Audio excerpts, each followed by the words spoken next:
Gracias, José, por las reflexiones, por las sentencias que nos has mostrado, por abordar también esta parte de desde justicia ordinaria o desde la aplicación de garantías jurisdiccionales se puede también ir cambiando un poco el panorama. Vamos con Andrés de la Vega. Él es máster en políticas de desarrollo por la KDA, School of Public Policy and Management, máster en estudios políticos aplicados por el Instituto Ortega y Gasset, abogado por la Pontificia Universidad Católica del Ecuador. Ha tenido una amplia trayectoria en el diseño e implementación de políticas, gestión de proyectos estratégicos, administración pública, gestión de crisis y con énfasis en el ámbito de la seguridad integral. Actualmente es docente de la Pontificia Universidad Católica en pregrado y posgrado y coordina el programa de maestría en Derecho con mención en Gestión Pública de esta universidad. Es consultor de organismos internacionales en temas relacionados a seguridad pública y ciudadana. Entonces, él hablará acerca de los aportes de la Corte Constitucional para orientar y consolidar políticas de seguridad integral. Gracias, Andrés. Tienes la palabra. Muchas gracias. Ahí se ve, muy bien. Yo les voy a mostrar un mapita mental aquí que hice. Un gustazo compartir la mesa con todas y todos ustedes. Miren, me parece que hemos estado sintonizados con todos los que me precedieron en la palabra. Digamos, y en algún sentido me van a ahorrar un poquito. Entender a la Corte como un actor o una actriz estratégica en materia de políticas públicas, ¿verdad? Como nosotros sabemos, en nuestro sistema de garantías establecido en nuestra Constitución de Garantías Constitucionales existen las garantías de políticas públicas que básicamente son instrumentos para viabilizar, para instrumentalizar el acceso a derechos. ¿Estamos? Los economistas, ¿qué dirían? Dirían necesidades básicas insatisfechas, ¿verdad? Nosotros, los abogados, las abogadas, hablamos en cambio de falta de acceso a derechos, ¿verdad? Porque como todas y todos sabemos, no podemos cambiar la realidad mediante decreto ejecutivo, no podemos cambiar la realidad mediante ley, ni siquiera mediante una constitución. Ya hemos tenido 20 constituciones en el país, ya digamos, si es que la cantidad de constituciones sería proporcional al nivel de desarrollo de un país, nosotros deberíamos ser un país súper desarrollado, pero no es así, ¿verdad? Entonces, solamente para complementar lo que ya dijo Efrén, ¿no es cierto? Las políticas públicas son instrumentos para mitigar problemas públicos, para reducir problemas públicos. Y estos problemas públicos se producen por muchas razones, pero entre otras cosas por algo que los economistas, las economistas llaman las fallas del mercado. ¿Ok? Las fallas del mercado, digamos que básicamente son desequilibrios en una sociedad que hace que las personas no puedan acceder a ciertas cosas que son fundamentales para la vida. Y los abogados y las abogadas, diríamos, no pueden acceder a derechos. Entonces, para eso sirven las políticas públicas, para cerrar esa distancia que existe entre el derecho que está bonito escrito, ¿no es cierto?, entre la garantía primaria y lo que efectivamente está sucediendo, ¿ya? Y las políticas públicas se pueden manifestar de múltiples formas, se pueden manifestar a través de planes, de programas, de proyectos, a través de un parque, a través de impuestos, a través de bonos, a través de muchas cosas, ¿no? Y a diferencia de las normas, las políticas públicas por lo general tienen un periodo de vida, ¿verdad? Persiguen objetivos y se trazan metas a alcanzar, ¿ya? Solamente esto así como una cuestión muy básica. Yo les he querido hablar de las políticas públicas de seguridad ciudadana y la influencia que ha tenido la Corte en esas políticas públicas. Miren, ¿y por qué les hablo de esto? Porque estos datos, vean, del Barómetro de las Américas, no sé si están viendo aquí, o sea, más de la mitad de los ecuatorianos se sienten muy inseguros. Entonces, este es un problema serio para nosotros. No sé si yo me siento inseguro, no sé si ustedes, en mi casa, digamos, por mi casa roban por lo menos una vez por semana, ¿verdad? Entonces todos nos sentimos inseguros, ¿no es cierto? Y si fuésemos mujeres nos sentiríamos aún más inseguras, ¿no es cierto? De coger y pisar la vereda, desde que pisamos la vereda de nuestra casa hasta que regresamos a pisar la vereda de regreso a la puerta de nuestra casa, ¿ya? Y miren, en el caso del Ecuador, entre 2010 y 14, ¿no es cierto? Imagínense, cuando todavía el país era, digamos, en principio bastante más seguro, éramos el segundo país que más reportaba haber sido víctima de un delito, ¿estamos? Entonces el problema de inseguridad en el Ecuador es uno de los 3 problemas más graves que tienen las y los ecuatorianos y los habitantes de este país. Entonces es un tema que nos tiene que realmente interesar. Además, que de acuerdo a nuestra Constitución, nosotros tenemos el derecho a vivir una vida libre de violencia. Está en el 66.3, como ustedes ya saben. ¿Qué entender por seguridad ciudadana? Yo les pido que salgamos de esa caja, ¿no? De esa caja que nos han hecho creer que seguridad ciudadana son solamente policías. Más policías, más patrulleros, más pistolas para los policías y más UPCs. Salgamos de esa caja, ¿ya? La seguridad ciudadana tiene según el BID, según el Banco Interamericano de Desarrollo que ha desarrollado esta teoría, tiene estas cuatro aristas que son una cadena de valor. Estas cuatro patas de esta mesa tienen que estar estrechamente sintonizadas, porque si no están sintonizadas, no va a funcionar. Entonces empezamos por la prevención, donde incluso los GATS tienen un rol súper importante, control y disuasión, que es lo que hacen por lo general los policías, administración de justicia, y luego, súper importante, rehabilitación social, ¿ya? Ahora, sí, ya voy a entrar directamente a los aportes que ha hecho la Corte. Y los aportes que ha hecho la Corte no solamente es a través de jurisprudencia vinculante.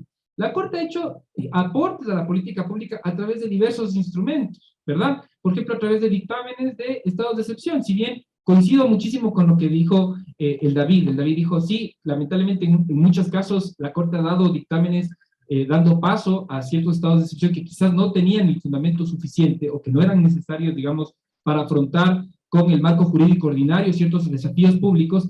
Siempre la Corte ha matizado, ¿no? Siempre la Corte ha orientado al Estado, y en estas orientaciones podemos ver rasgos de política pública, de cómo el Estado tiene que conducir esas respuestas. Entonces yo he dividido estas tres aristas: aportes de la Corte en prevención del delito y la violencia, aportes de la Corte sobre la organización social y aportes sobre el mantenimiento del orden público. Voy bien rápido porque tengo poco tiempo. Bueno, aquí, por ejemplo, vemos este dictamen de estado de excepción que se dictó por la ola de violencia, el 621 21, ¿verdad?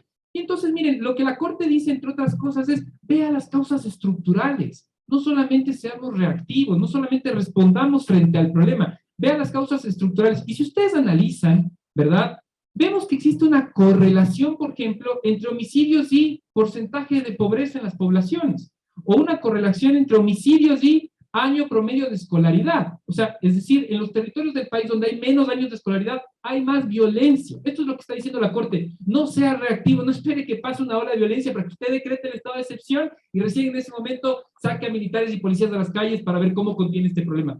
Prevenga este problema, trate de entender cuáles son las causas raíces que están provocando estos problemas. Miren, por ejemplo, esto también son datos frescos del Latinobarómetro, la correlación que existe entre el índice Gini, que es desigualdad, ¿verdad?, y la tasa de victimización. Miren dónde está Ecuador. Acá está Ecuador. Acá está Ecuador. Mientras más desigual es un país, existe una correlación perfecta, más violencia va a haber. ¿Cómo resolvemos esto? ¿Cómo resolvemos con policías? ¿Resolvemos con más pistolas? ¿Resolvemos con más patrulleros la desigualdad de un país? No resolvemos. Entonces, eso quiere decir que si es que aplicáramos este tipo de recomendaciones que hace la Corte, posiblemente estaríamos construyendo una sociedad más segura. Bueno, sigo muy rápido, ¿verdad?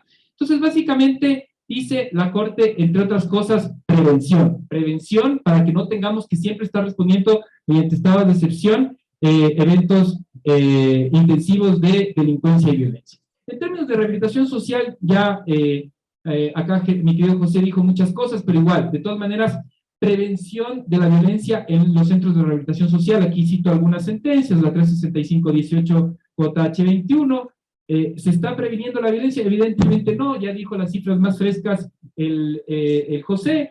En el año 2021 hubo aproximadamente más de 300 muertos en el sistema de rehabilitación social.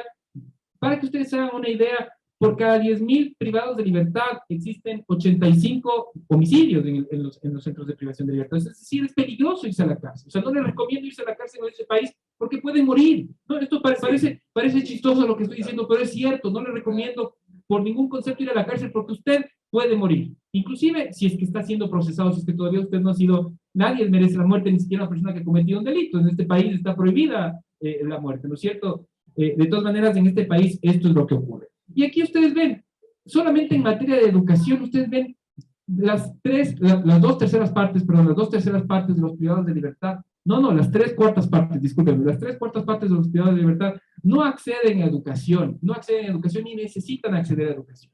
Entonces, ¿de qué rehabilitación estamos hablando? ¿No es cierto? Solamente es por mostrar una señal, ¿ya? Luego en esta fase, en esta autofase de seguimiento, donde también se hace política pública, esto es muy importante, en los autos de fase de seguimiento que hacen los dictámenes de estado de excepción, también podemos ver bastantes manifestaciones de política pública, ¿verdad? También manda a que los estados actúen de manera preventiva para estas crisis. ¿Estamos? Bueno, luego en materia de hacinamiento ya lo explicamos, no voy a entrar en esto por falta de tiempo.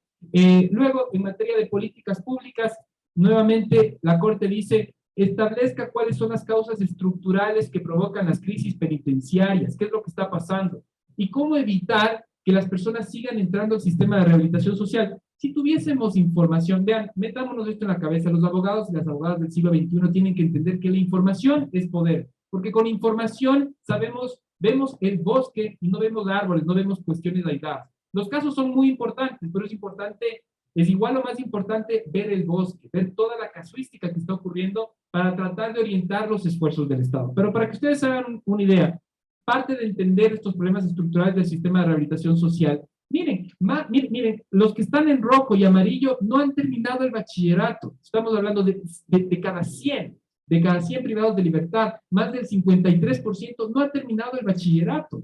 ¿Estamos? Entonces nos damos cuenta que la educación es un factor protector. Si nosotros estuviéramos impulsando la educación para evitar este tipo de situaciones, estaríamos de una gran manera evitando que más personas entren a la cárcel o que las personas reincidan. Estamos, las personas que han cometido infracciones reincidan. Y otro dato súper importante, la mitad de los privados de libertad está, ¿por qué delitos? Por drogas y por robo a bienes. ¿Qué connotación tienen estos delitos? Tienen connotaciones económicas. Estamos en este país criminalizando la pobreza. ¿Estamos? Básicamente metemos en la cárcel a los pobres. ¿Estamos?